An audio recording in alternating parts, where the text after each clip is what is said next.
Good afternoon, everybody. Hope you guys are doing well today. And we've got some more offensive coordinator stuff to take a look at here. We've got our second candidate of the day. This one is going to be an intriguing one for sure, I think, because this guy, not only has he worked under Kyle Shanahan, he's also worked under Sean McVay. Two guys that the Seahawks have been battling with for a while now. And this guy has experience under both of them. So definitely some interesting things you can say about Mike LaFleur, not the least of which is that, of course, he's the brother of Matt LaFleur, the coach of the Green Bay Packers. So that in and of itself is pretty interesting. But what else can we say about LaFleur? This video is powered by BetUS, more on them in a little bit. But LaFleur bears an interesting distinction of having experience under both of those very enviable trees. He spent quite a while working with Kyle Shanahan, actually, across multiple different teams in multiple situations.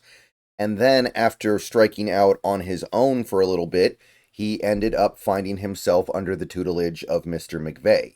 And all of this at 37 years old as of this video. So, Mike LaFleur, let's take a look at the experience here. It's not going to be super long because he is a younger guy. He's only 37 years old. So this is not somebody who's been doing this for decades and decades. But he does have a little bit of that ever desirable play calling experience. He does have some familiarity with calling an offense. So let's take a look at it. Let's start with the most recent experience. He was the offensive coordinator for the Los Angeles Rams the last two seasons. And as of this moment, his season is still alive. He's still the offensive coordinator for the Rams because their season is not ended yet. However, we know he doesn't call plays. He's called plays in at least one game. We know that because he was calling plays against the Seahawks in the Week 18 game because that game was a game where the Rams were resting their starters, so they gave LaFleur a chance. And to my eye, he did quite well. I mean, the Rams offense was very productive with a lot of their backups in against a pretty decent Seahawks defense. So that's good, right? But how much can we take away from what he's done so far? In 2024, the Rams offense was actually maybe slightly below average, 21.6 points per game, 20th in the league. They were slightly above average in terms of EPA per play, 0.038. So that's workable. But you wouldn't call this anything too memorable. Now we have to remember the Rams offense had a ton of injuries throughout the season. And in 2023, his first year as the OC in LA, it was a lot better. They had the eighth offense in terms of scoring, about 24 points per game, 0.042 EPA per play, which was ninth in the league.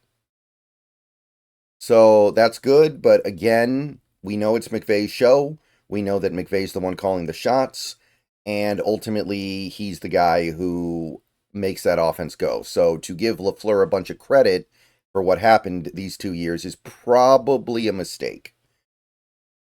He did have 2 years as an offensive coordinator where he actually got to call plays in New York with the Jets. And there's not much defending this. Well, actually, you can defend this because his quarterback was mostly Zach Wilson. And when your quarterback is Zach Wilson, your quarterback is Zach Wilson. I think there was a little bit of Mike White in there. I think Flacco got involved for a little bit, but he never had anything resembling even a competent quarterback, much less a good one. So hard to judge him too hard for any of this, but they had one of the worst offenses in the league both seasons, and they had one of the lowest EPA per play ranks both seasons. So, okay, we're not thrilled with the results, but context matters. But before I go any further into this, I do want to tell you about my friends over at BetUS. I've spent a lot of time talking about their sports book, not as much time talking about their casino. BetUS has a casino as well. Get on over there, check out their slots, check out their live casino dealers. You can play blackjack, you can do table games. They've got all kinds of fun stuff you can do over there in their casino portion of the site as well. They have a current sign-up bonus of 200% up to $5,000 or 250% for crypto sign-up bonuses up to $5,000. So you can get a lot of free money. Head on over to BetUS, and between your sports betting, check out the casino betting as well. Have a lot of fun with their table games, have a lot of fun with their slots, and get the free money with the sign-up bonuses. All right, so back to it.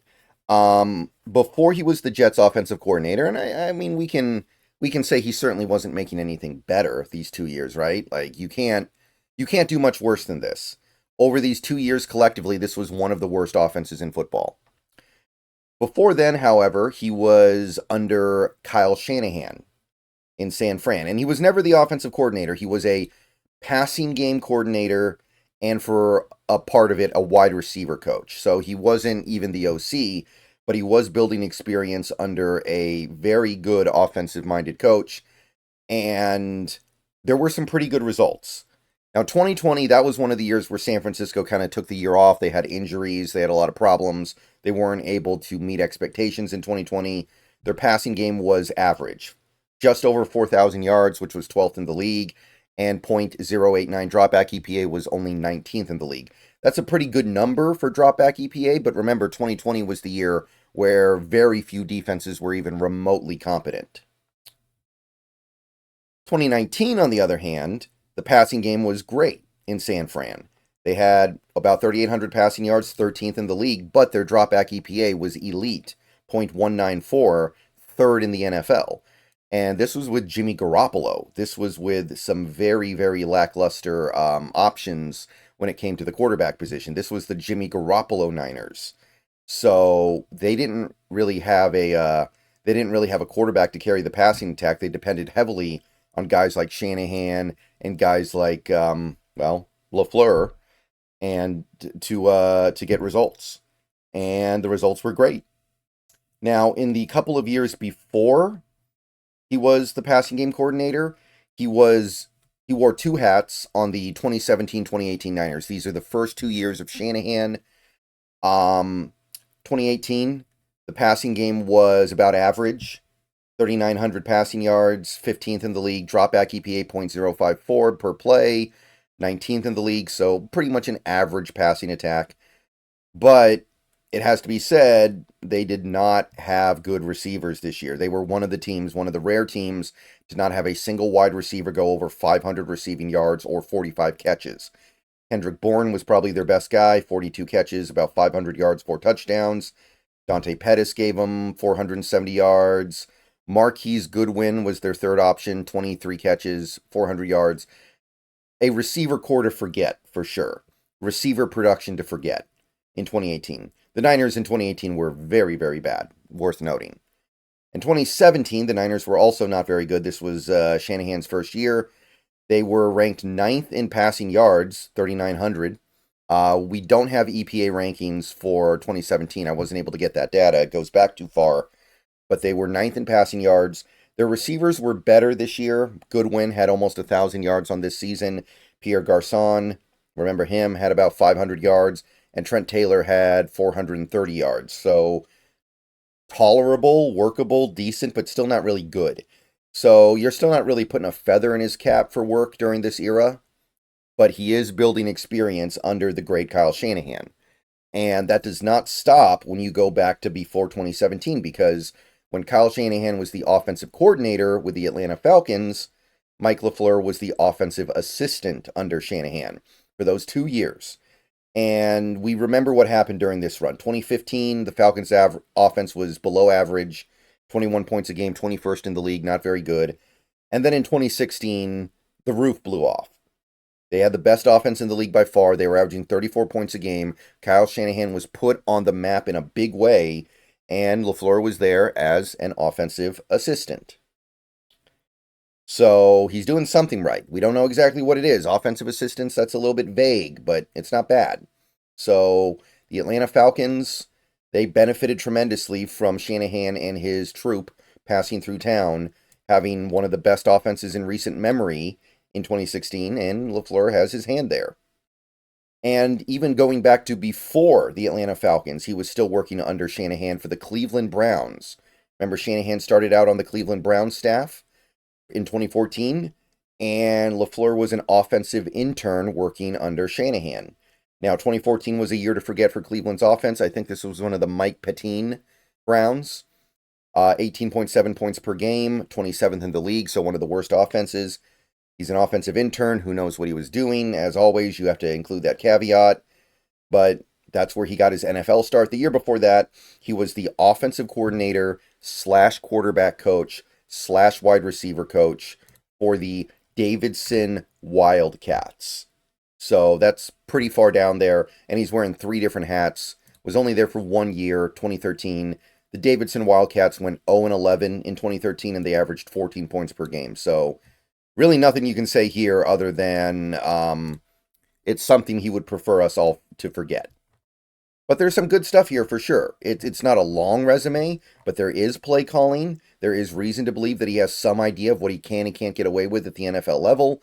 If you give him better players than what he had to work with the New York Jets, you have every reason to believe there would be better results. There's a little bit of evidence from his Rams tenure that he was capable of being a good play caller. Again, you're talking about a game or two, but it's something. And the 49ers stuff indicates a pretty strong lineage of experience, at least. And again, his brother's in the NFL. So there's stuff to like with LaFleur. I wouldn't be against this. This is going to be one of those picks that could potentially thread the needle. You get a guy who's one of these young hot shots who's learned under the best, McVay and Shanahan, but you also get a guy with play calling experience. This would be one of the rare circumstances where you could pull something like that off. Usually those guys, the guys that I'm talking about, get head coaching jobs. The fact that you have a chance to get this guy as an OC if you give him play calling is kind of a rare opportunity that you might need to take advantage of. All right, so that's it for LaFleur. That's what I see with him. I like it.